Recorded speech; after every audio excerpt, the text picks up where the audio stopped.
Event News TV. New York.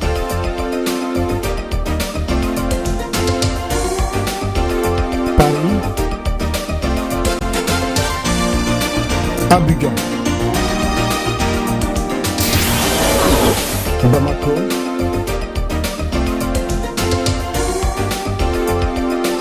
Londres.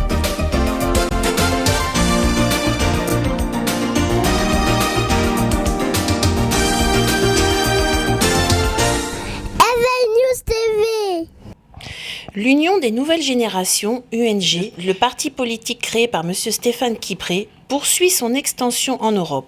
Après la ville d'Orléans, en France, où les dirigeants de ce parti se sont retrouvés le mois dernier pour l'installation d'une nouvelle base. Une importante délégation du parti, conduite par son président fondateur Stéphane Kipré, est composée de M.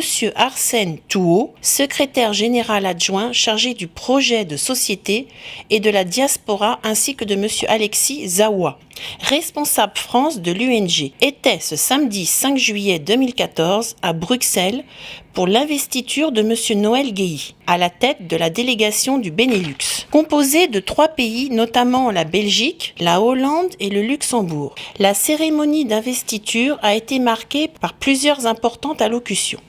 Les différents orateurs ont entretenu les militants et sympathisants de l'UNG sur la vie de leur parti. Une sympathique fête qui a vu la participation de plusieurs artistes ivoiriens.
L'investiture a été conduite par Arsène Touault qui a fait une intervention et donné les orientations politiques pour faire des recrutements efficients afin d'agrandir les rangs de l'UNG.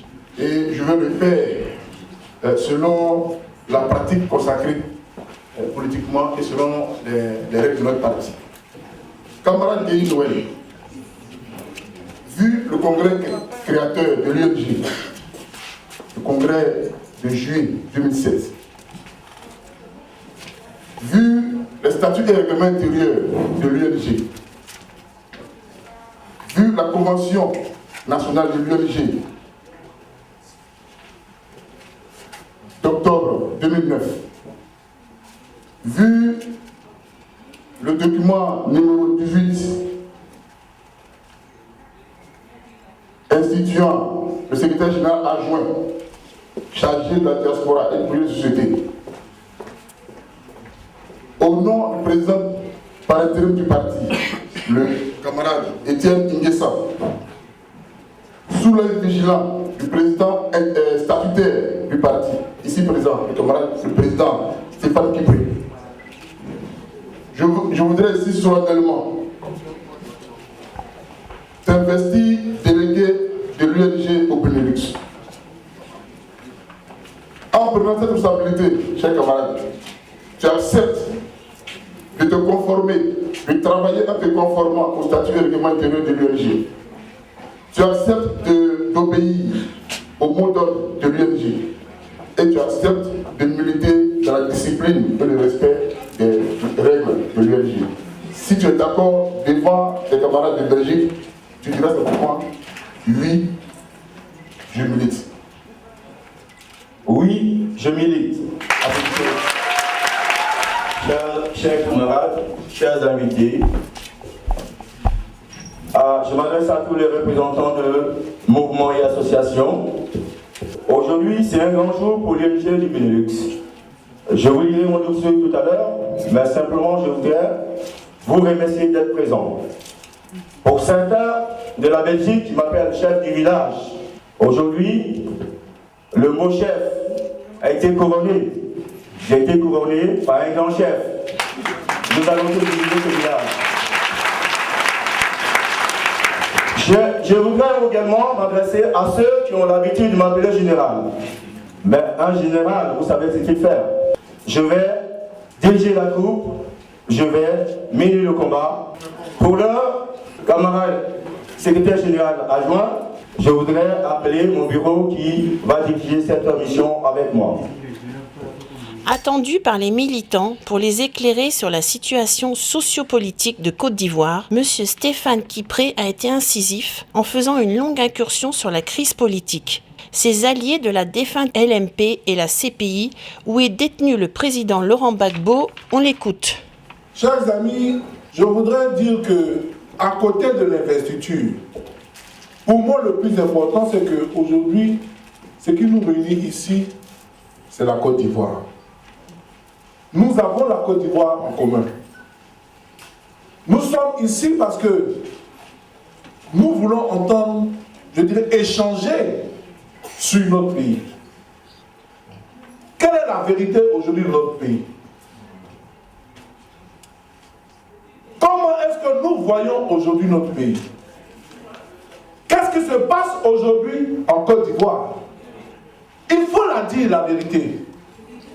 Dire la vérité n'est pas critiquer, n'est pas injurier. C'est ce qui est. Quand le ciel est bleu, quand tu dis le ciel est bleu, tu n'as pas insulté quelqu'un. Quel est l'état économique de notre pays aujourd'hui? Où était la Côte d'Ivoire avant le 11 avril 2011? Et où se trouve la Côte d'Ivoire? Où était la Côte d'Ivoire que nous avons, je dirais, mené économiquement pour pouvoir faire baisser le niveau des dettes avec l'aboutissement, en ayant le point d'achèvement du PPTE, et aujourd'hui, où se trouve la Côte d'Ivoire économiquement? Où se trouve la Côte d'Ivoire actuellement sur le plan de la cohésion sociale? Où se trouve la Côte d'Ivoire sur le plan de la santé? Est-il normal qu'aujourd'hui en Côte d'Ivoire, on puisse voir des gens mourir aux urgences? Est-il normal qu'aujourd'hui en Côte d'Ivoire, sur le plan sécuritaire, ceux qui vous braquent la nuit sont les commissaires qui s'asseyent dans les commissariats pour aller prendre votre plainte? Où se trouve le niveau sécuritaire dans notre pays? Est-il normal qu'en Côte d'Ivoire, aujourd'hui, les phénomènes naturels, on a dit oui, la pluie n'est pas un phénomène voulu, mais est-il normal qu'on puisse s'asseoir et regarder nos parents mourir dans une inondation? Quand on a parlé, le président Gbagbo parlait dans le temps du transfert de la capitale. L'objectif du transfert de la capitale n'était pas de bâtir une nouvelle capitale, mais c'était de désengorger Abidjan. Parce qu'à Abidjan, les gens commençaient à construire sur tout ce qui est différents phénomènes d'évacuation. Mais quand l'eau ne peut pas couler parce qu'il n'y a plus de place pour construire, et qu'on construit pour boucher tout ce qui est caniveau, quand il commence à avoir des inondations, on ne peut pas évacuer. Donc il fallait créer une nouvelle ville pour pouvoir délocaliser l'administration ivoirienne pour que Abidjan soit désengorgé. C'était ça le rôle. Mais la jalousie et la sorcellerie politique a fait arrêter les travaux du transfert de la capitale. Donc tant que Abidjan est toujours rempli, on aura toujours ce genre de phénomène. Mais il fallait être avant-gardiste pour savoir que finir le transfert de la capitale était de sauver les vies humaines qui allaient mourir dans l'eau. Voilà pourquoi aujourd'hui, nous sommes encore à 28 morts et continuent. Je voudrais saluer la mémoire de tous ceux qui sont morts par l'ignorance politique des dirigeants actuels. Je voudrais saluer la mémoire de tous ceux qui sont morts par la haine politique. Parce que quand tu n'es pas capable de reconnaître que celui qui est en face fait bien et que tu vois le mal en tout ce qu'il fait, je dirais, tu t'aveugles politiquement et tu refuses de poser les vrais actes pour pouvoir sauver la vie des Ivoiriens.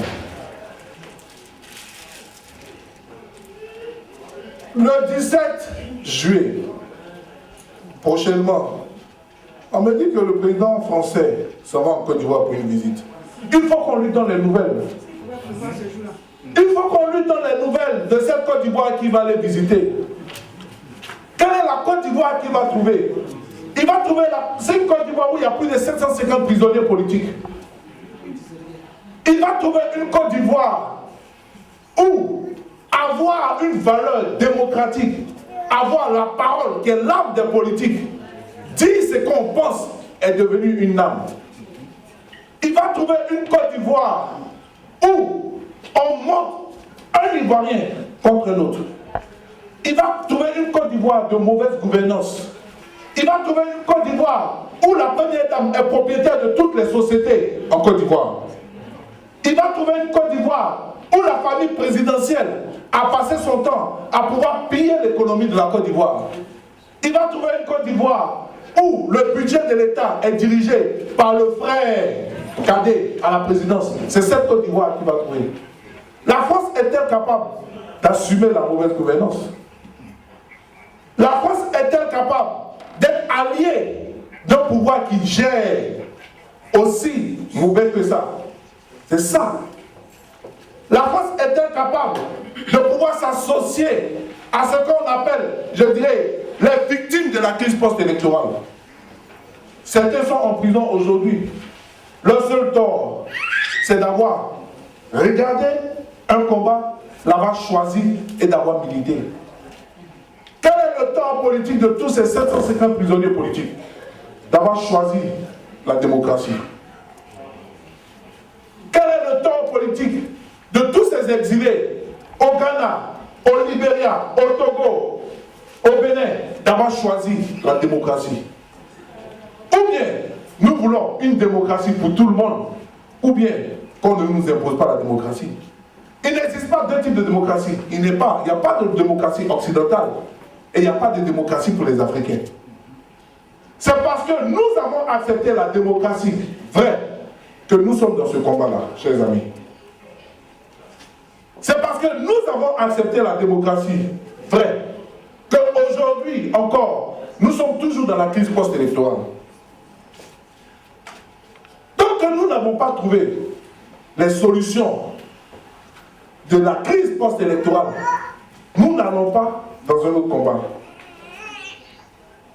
Tant que nous n'avons pas su pourquoi est-ce que des élections peuvent entraîner la guerre dans un pays, nous n'aurons pas fini avec ce combat-là.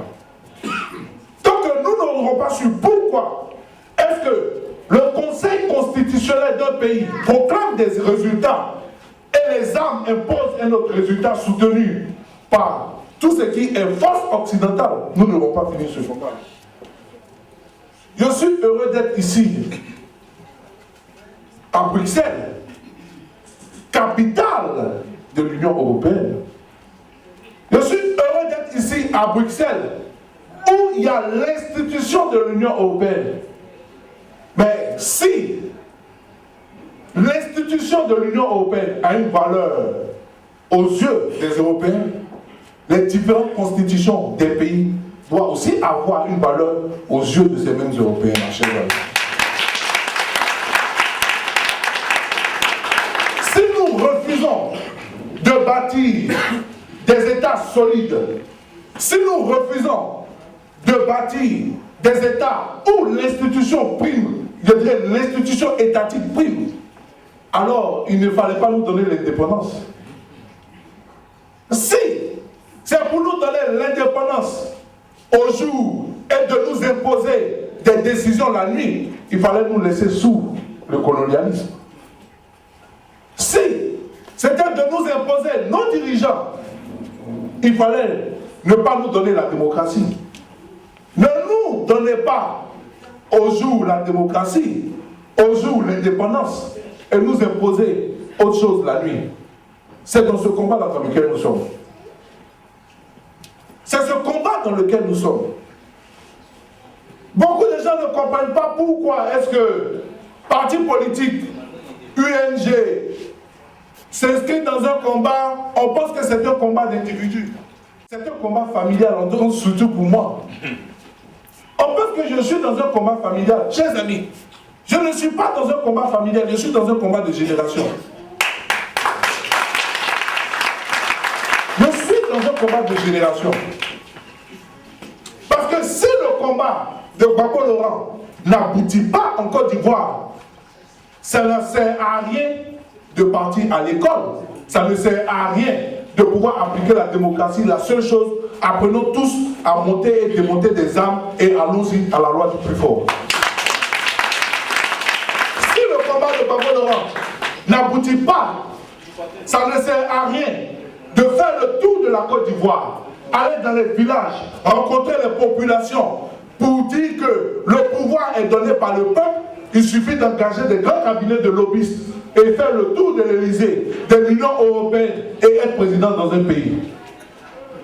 De quelle Côte d'Ivoire nous parlons? La Côte d'Ivoire dirigée par le peuple ou la Côte d'Ivoire dirigée par les forces extérieures?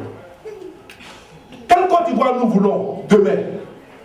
La Côte d'Ivoire où chaque Ivoirien peut bénéficier des richesses de son pays, ou la Côte d'Ivoire où on nous impose la répartition de nos richesses? C'est dans ce combat-là que nous sommes. Et ce combat, c'est pour nous, la Côte d'Ivoire de demain. Le combat qui est mené aujourd'hui, c'est pour avoir une Côte d'Ivoire debout demain. Plusieurs peuples sont passés par là. Plusieurs peuples ont mené ce combat-là. Et nous devons accepter de mener notre combat. Nous devons accepter de jouer la part de notre histoire. Militants de l'UNG, vous devez accepter de jouer la part de votre histoire. Nous devons tous jouer cette part-là, parce que si ce combat n'aboutit pas, la Côte d'Ivoire ne pourra pas être le pays que nous voulons. Si ce combat n'aboutit pas, la Côte d'Ivoire ne pourra pas être, je dirais, économiquement ce que nous voulons. Nous sommes dans le combat de l'indépendance véritable de notre pays. Et ce combat-là, je suis désolé de le dire, qu'on le veuille ou pas, un combat égale à une personne, égale à un peuple. Et le combat de l'indépendance véritable de la Côte d'Ivoire égale à Gbagbo Laurent, égale au peuple de Côte d'Ivoire. Voilà pourquoi je suis dedans. Voilà pourquoi je vais mener ce combat-là. Voilà pourquoi nous devons continuer de mener ce combat-là. Voilà pourquoi des peuples comme les Sud-Africains ont mené leur combat avec une personne et ont gagné leur combat avec 7 personnes. Voilà pourquoi aux États-Unis, ils ont mené leur combat et ils ont obtenu leur combat. Voilà pourquoi les Français ont mené la Révolution française et ils ont gagné leur combat. Je les salue pour cela.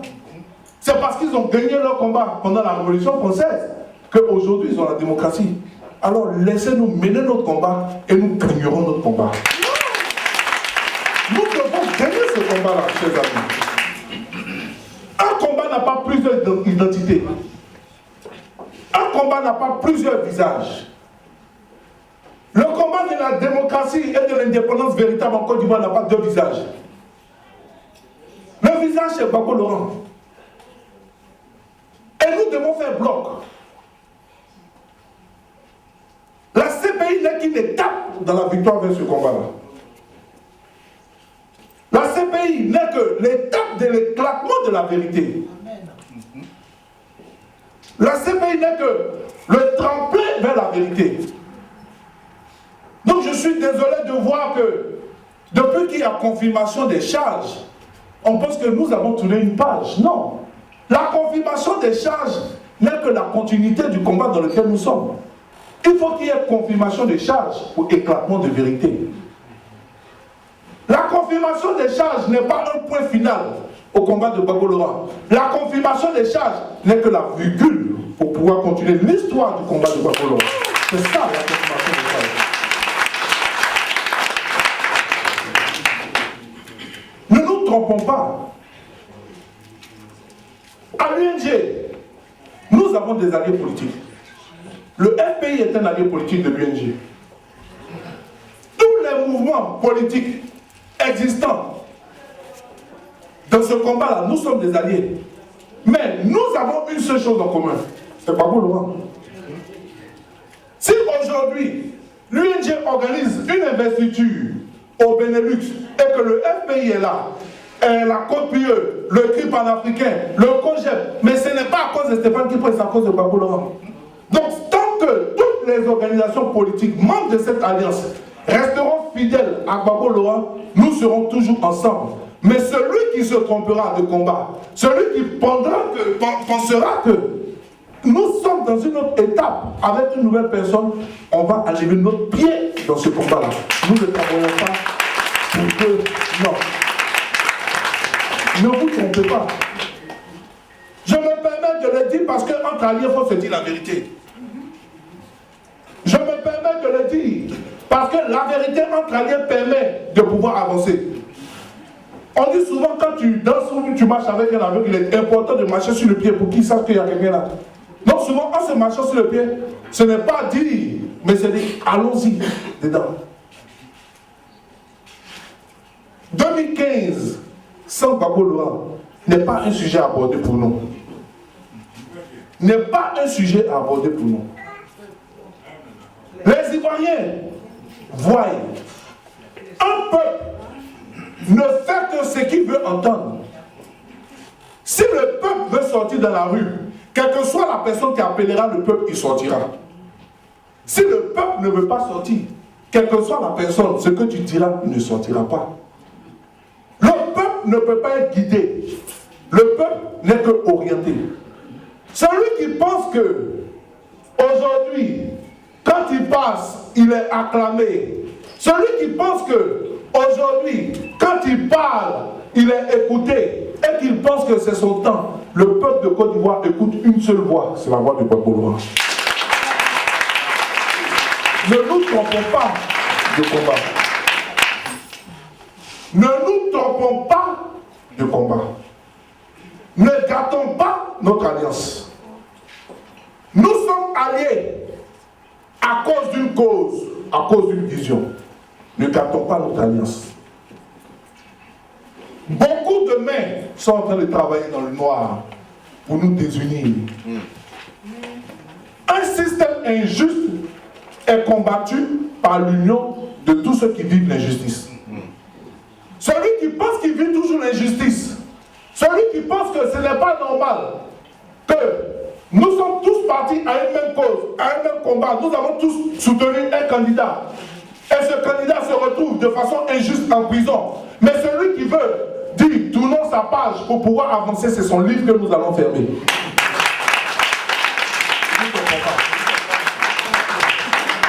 Ne nous trompons pas de combat. Et sur ça, en tout cas en ce qui concerne l'UNG, je veille. Je suis le président statutaire. Ça veut dire ce qui va concerner l'orientation idéologique et politique du combat politique de l'UNG, j'y veille. Et l'UNG n'a pas un combat au jour d'aujourd'hui. C'est de faire triompher la démocratie en Côte d'Ivoire. Et faire triompher la démocratie en Côte d'Ivoire, c'est de faire aboutir victorieusement. C'est ça le combat actuel. Lorsque un autre combat va arriver, on va avancer dedans. Celui qui pense que les amis de Belgique sont dans le froid, en train de marcher, les amis de Paris, de Lille, de l'Italie sont dans le froid, sous l'hiver, en train de marcher. Celui qui pense qu'il va pouvoir capitaliser cela pour devenir quelqu'un, ça ne se passera pas comme ça. Le peuple reste fidèle à ce combat. Comment comprenez-vous que ceux qui nous ont attaqués hier, pendant 10 ans, sont restés fidèles à leur cause maléfique. Et nous qui pensons être dans la vérité, au bout de 3 ans, nous sommes essoufflés. Comment est-ce que vous comprenez cela? Comment pouvez-vous comprendre que des peuples ont attendu 27 ans pour pouvoir faire aboutir leur victoire et au bout de 3 ans, nous sommes arrêtés? Comment pensez-vous que des peuples ont vu leurs enfants tomber comme nous avons vu nos enfants tomber, ont vu leurs leaders emprisonnés comme nous avons nos leaders emprisonnés, ont vu leurs parents en exil comme nous avons nos parents en exil, comme nous sommes en exil, et ont triomphé de cela? Mais pourquoi le peuple de Côte d'Ivoire ne peut pas triompher de cela? Pourquoi les leaders politiques ivoiriens ne peuvent pas triompher de ce combat? Pourquoi ceux qui nous ont attaqués hier ont réussi à être unis et nous ne pourrons pas être unis? Pourquoi ceux qui nous ont attaqués hier sont restés focalisés de façon magnifique derrière leur leader qui est venu tromper les Ivoiriens et nous ne sommes pas capables d'être unis derrière celui qui est en train de nous apporter la vérité en Côte d'Ivoire? Celui qui ne peut plus combattre avec nous, qui s'arrête. Le plus important d'un combat politique, ce n'est pas avec qui tu commences le combat, mais c'est avec qui tu termines le combat. Ce n'est pas qui a commencé le 11 avril 2011, mais c'est qui terminera lorsque la Côte d'Ivoire nouvelle sortira. À la fin de la cérémonie, nous avons tendu notre micro à M. Zokou Seri, avocat au barreau de Bruxelles, et au président statutaire de l'UMG, M. Stéphane Kipré. Je suis maître Seri Zokou, avocat au barreau de Bruxelles, impliqué dans le combat pour la restauration de la démocratie en Côte d'Ivoire, tant au niveau juridique qu'au niveau politique. Il est vrai que c'est avec une certaine déception que ce résultat nous a été connu, mais en même temps, nous devons dire que nous étions plus ou moins préparés à cette éventualité-là, pas tant parce que le dossier contenait des éléments à charge contre le président, mais parce que, au fil du temps et de la manière dont le président a été emmené à la CPI, il s'est avéré que cette cour était dans une logique politique qui était de l'écarter du jeu politique ivoirien, de criminaliser ses partisans et d'empêcher ainsi le peuple ivoirien de recouvrer son indépendance. Et donc en cela, ça n'a pas été une surprise, d'autant que, ayant l'honneur de suivre quelque peu le dossier par rapport à nos compétences professionnelles, nous avons bien vu que ils allaient aller dans ce sens. Même si les débats ont été âpres manifestement entre les magistrats, si bien que quelque part nous disons que la vraie position qui aurait dû être celle de la Cour, c'est celle qui a été défendue de façon dissidente par la juge Christine Van den Weingart, qui a absolument situé le fait qu'il y avait une absence totale d'éléments pouvant conduire à la mise en cause du président. Président, bonsoir. Vous venez de donner un discours très engagé. Vous avez parlé à vos militants, mais en même temps, vous avez évoqué la Côte d'Ivoire, surtout votre allié, le FPI. Alors, est-ce que vous pouvez revenir un peu sur le message que vous venez de dire? Je ne dirais pas que j'ai évoqué surtout notre allié. Je pense que j'ai parlé à tous les Ivoiriens, j'ai parlé à tous les différents partis politiques qui constituent l'Alliance et leur dit que nous sommes dans un combat. La confirmation des charges du président Laurent Gbagbo n'est qu'une étape pour l'éclatement de la vérité. Donc ce n'est pas parce qu'il y a confirmation des charges qu'il doit avoir une nouvelle ligne.